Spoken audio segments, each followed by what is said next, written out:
you mentioned Phil. He was the first player to shoot 300 on ABC television back in 1967. So, you know, kind of a pioneer in his own right, and two-time titleist on the national tour, and just a great person for the sport of bowling. So that was a tough one. And like Anthony here, a proud Texan, it was the 1967 Tournament of Champions in front of 15 million viewers on ABC.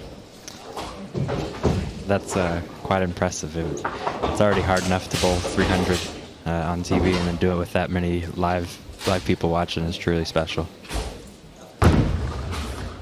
No, I think the award back then for the 300 was $10,000 and a Mercury automobile.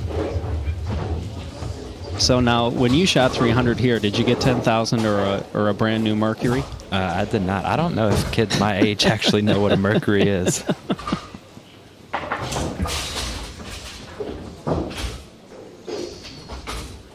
So here, it is the first doubles of the evening. For Europe, it is Dom and Tom.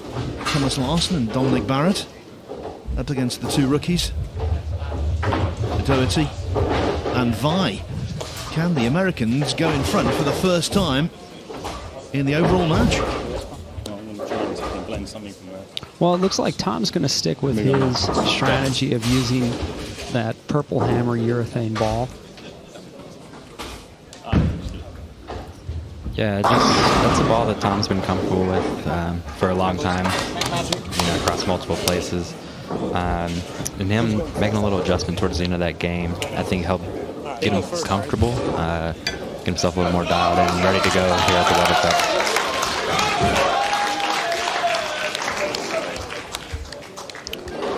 Cup. Well, Dom Barrett looking to redeem himself after a tough 195-263 loss to Tom Daugherty. Looks like he's switched balls, and it looks like he has gone to the right. Yeah, it just seems like, you know, the middle of the lane is getting really tricky. The lane's transitioning really fast, a lot faster than I really anticipated, I feel like. I feel like that's where you're starting to see a little bit of trouble come from both sides. Anthony, in your match, did you feel that you got behind the move and you just didn't move left quick enough? I mean, not necessarily. I felt like I was in a pretty good spot on the lane. Just personally, a little firm with the ball speed, I felt like. A little forward down lane. Just made a small move left and a speed change, and that really helped out. It's a nightmare start, though, isn't it? So many really extraordinary errors being committed. You know, it seems to be a thing with all kinds of styles. Once you see one of the best in the world miss a spare, you get nervous and you don't want to join the party. And it seems like half of us have already joined the easy spare miss party. Well, a guy who's been clean so far in his rookie debut is that man, Tom Daugherty, delivering another strike, getting the Americans off to a quick lead.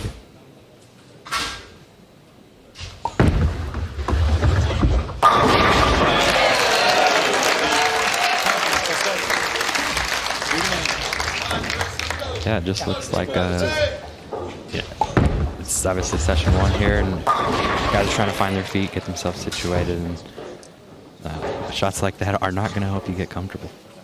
No, that was just a pull, guarding against missing it out to the right and leaving that soft 10 pin like he did in the first frame.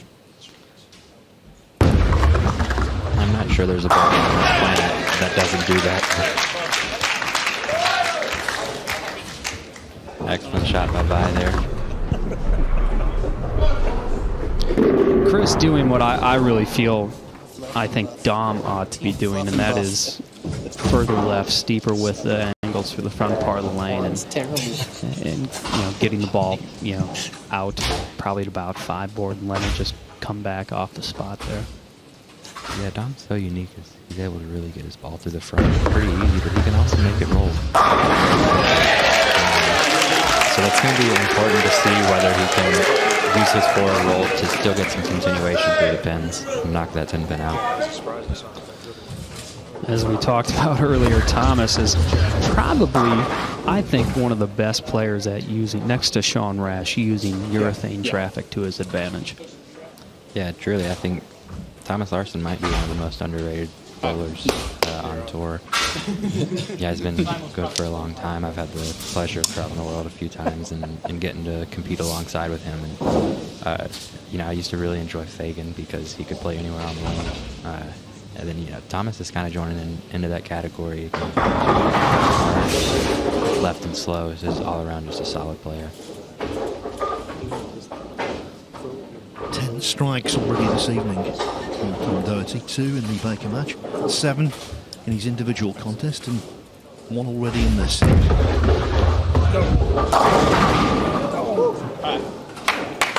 Yeah, Tom's had one heck of a year. Bowling with confidence, and confidence is key. If you're not confident in yourself, it makes it really difficult to get up and make the shot, which is one thing that I can keep seeing with these easy missed spares.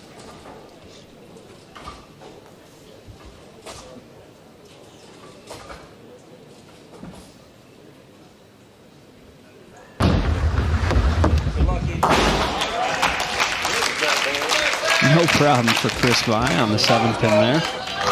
I think maybe not a sigh of relief from the bench, but a sigh of relief from myself. Because you made him? I suppose the golf analogy would be seeing guys miss 18-inch putts and then First one I shoot is 3-6-10 he can after do I it, so said, can that's I. the one that's going to hit the ball return. It's really more just, it's a mental thing. It really is. And Anthony, when he was talking about how it spreads, it just spreads like a wildfire.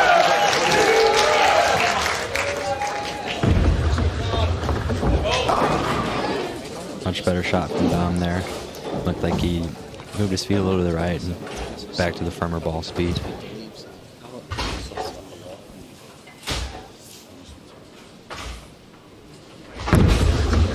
Notice there in practice, I didn't really have trouble getting his ball through the front of the lane and changing direction down the lane, which is why I think his ball is hitting the pocket and striking more than everybody else's. That ball coming up light for Tom Daugherty. Leaving the 2 and 4 for Chris to knock over. Should be a routine spare here. I think I got a spin. But as we've seen so far, Anthony, even what would be routine spares are anything but.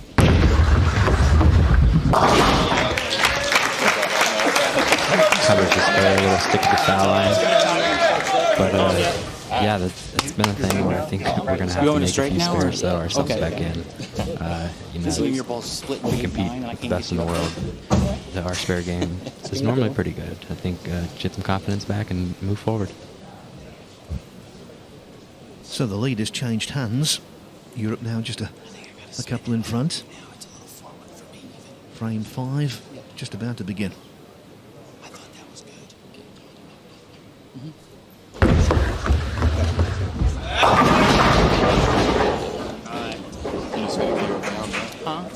I'm going to spin it a little. I'm going to do both. Well, and this shot going right through the heart of the pins for Thomas Larsen, leaving what we call in America the Big Four. This is actually a spare that Dom Barrett made last year at the Weber Cup.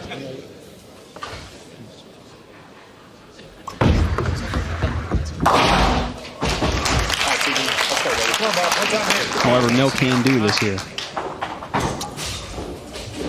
Yeah, last year was a very unique year as we saw pins flying around. Osku shot a 10 pin, and I think it landed about 30 feet away from the pin setter. Yeah, the boys in the back needed hard hats, didn't they? I feel like they should wear them anyways. Said with feeling.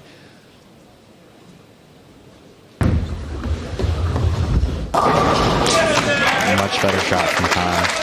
Tom has a tendency to get a little fast, get his heart rate going. So after that 2-4, I saw Kyle make a little motion. Just keep, slow yourself down. And when he's doing that, it's really opening up the pocket and opening up the lane for him. Anthony, how So much more. how beneficial is that when you got guys that you compete on a very high level with on the bench? They know you pretty well. They compete against you on on big stages. How beneficial is that as an athlete to have them say things like that to you? You know, sometimes you just need a little bit of reassurance. We question ourselves a lot. It's always a guessing game with this sport. And you can think one thing and a different thing could happen. So I think him just getting that confirmation, helps get himself back in pretty quickly. But in terms of having teammates that you can rely on, I think that's very key to success in any team sport.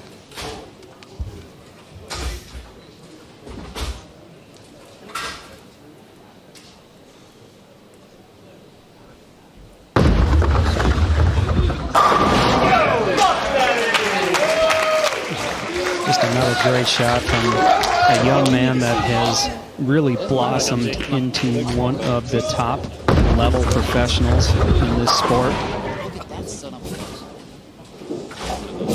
Yeah, Chris Fry, the pride of Kenton Ridge High School. Took his school to 2 Ohio State championships. 3-time All-American at Notre Dame College. You know, and Phil, to watch his growth over the last couple of years on tour and just see the level of success he's started to have, it's really unbelievable. Yeah, I've really started to become the bowler that, Barnes put it perfectly, really. Become the bowler that we thought he was. Walking around with confidence now, and he knows he belongs, and confidence is key in this. Wow, that was a very confident shot by Dom Barrett. Saying, I'm not out of this match yet.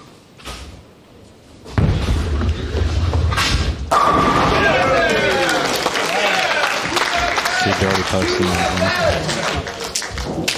one. Shot fluff. 3 more. Fluff and buff. It's very important in this format, in one lane, being shot for shot. Now it's and not the traditional 1-2-2. To keep the heart rate down. I think you're more like Larsen really quick. I didn't realize how fast the match is. Next thing I looked up and we were in the 6th frame. Well, it's a 20-pin lead for the Americans heading into the 8th frame here as Thomas Larsen steps up.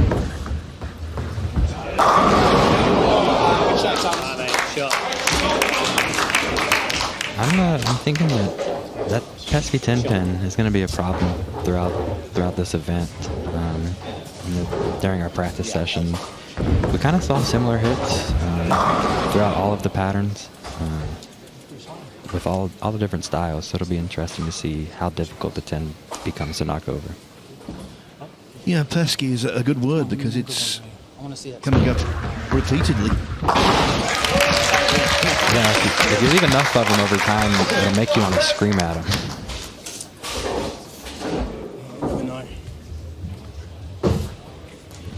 This is it, right? Strike is over. Well, and Chris has an opportunity here in the 8th to really put the Americans in the driving seat in this opening doubles match.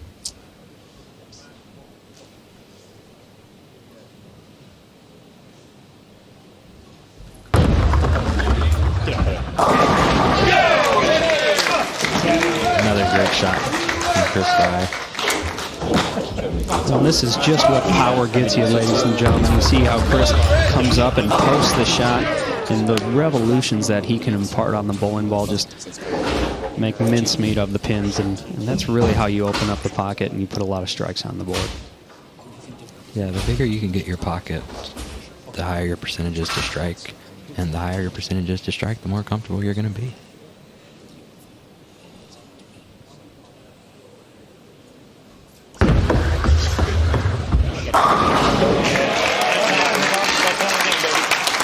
No 10-pin for Thomas there. He stood up and delivered a really great shot. That's what I love about Thomas's game. You know, he's so smooth, but he creates so much power so effortlessly.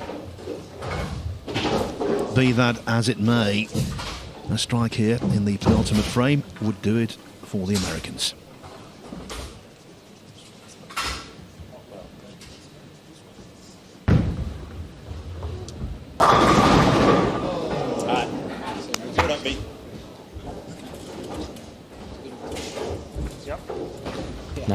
up and make the spare here. And it's very important with the bonus here. Set it up for a little bit easier 10th frame for Daugherty.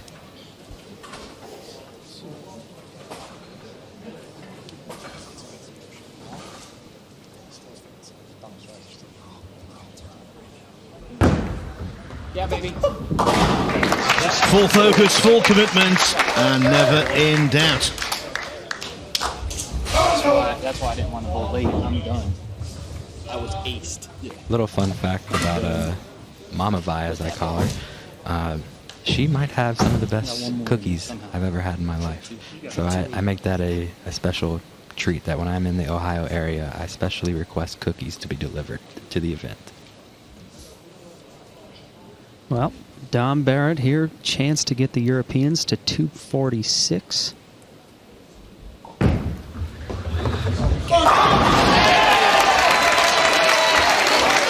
Now forcing me out here from the States. Well, he's forced Tom Daugherty to mark, and marks have been anything but a gimme so far today, Anthony. Yeah, just get up here, slow the heart rate, slow the breathing down, and make a great shot.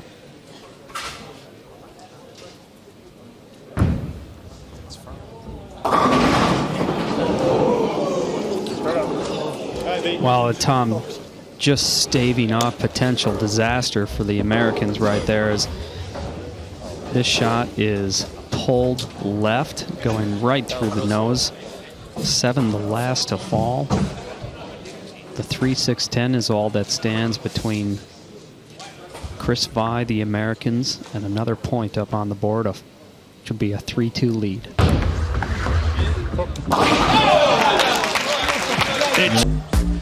Well, what a contest that was. Momentum ebbed and flowed. After 4 frames, the Europeans were just in front. But then the Americans got the ball rolling, literally and figuratively. Is that the match that puts them in front for good? That might be a very early call, but right now the two rookies are on a rampage. Daugherty and Vi beating Barrett and Larsen by 7 points. Daugherty, of course, having won his singles against Barrett immediately before. Early on, though, success for Team Europe in the Baker match and for Beef Stew Williams against Anthony Simonson. Captain America, though, Chris Barnes, in the first singles of this year's Weber Cup, defeating Thomas Larsen. That was a cracking contest, and I think the 3 matches that we've got coming your way before the end of the evening will also be cracking matches. So let's hear from the doubles winners down there with Claire. I was thinking about it. Chris, that's quite the baptism of fire, making your debut and it all coming down to the final bowl. Did you enjoy yourself? Oh, absolutely. I think Tom just wanted me to get a little more practice with the spares. He saw me miss one during the Baker match, so I think he was just trying to get me a little bit more comfortable, so I appreciate that. Yeah, Tom, you could have helped him out there. Were you able to watch that final bowl? Yeah, that wasn't my best attempt, but for an old guy, I mean, I did pretty good. An old debutant, I think it was that Stu called you earlier on. Baker match aside, pretty positive start for you both. How have you found your first Weber Cup experience? It's exciting. I mean, it's one of those environments that we're glad to have fans back. We had that long stretch where we didn't get to have any fans, so just having an environment like this, it's exciting to be a part of. The crowd are getting more and more vocal, and Tom, you seem to be enjoying that. Europe really seemed to be pushing you harder this first session than they did this time last year. Are you concerned at all? No, not at all. I mean, you might call Stu their Ian Poulter, but we definitely have a Patrick Reed, so I'm not scared of him at all. And Chris, you're up next, making your debut in the singles side of things. What have you learned about the oil pass and the surface, the playing conditions that you can take into that? Yeah, they've actually gotten a bit messy. I mean, every time they re-oiled, they play a little bit differently. So we're just going with the flow right now, and I just got to bowl a few shots there during that match, so hopefully we can keep that momentum going. And just finally, Tom, I feel like you're someone who likes to have the final word on things. End of the first session today. What score are we looking likely to see? I'm shocked they won 2 points. But we'll go ahead and give them those 2, and we'll take the rest. Goodness me. Well, back to Hannah in the studio. Thank you both for your time and congratulations on the win. Thank you. There is some serious fighting talk. These Americans are so fired up, Matt McNeil. And look, we just heard from Tom saying, they've got Patrick Reed to the Ian Poulter of Stu Williams. We call this the Ryder Cup of 10-pin bowling, and it is hotting up like one already, isn't it? Yeah, back home we'd say them's fighting words. So, one thing that can do is fire up your opponent too. So sometimes you don't want to give more fuel to the fire. Yeah, you've got to be a little bit cautious because the last thing you want to do is make Stu Williams angry on this Weber Cup lane. Let's talk about that match then, because really for Team Europe, it just didn't quite go to plan. No, I mean this was the match right there. That missed makeable. That's just one of those things you can't give up makeable spares, and that's really what costed Team Europe in the end of that match, was that early miscue by Thomas Larsen.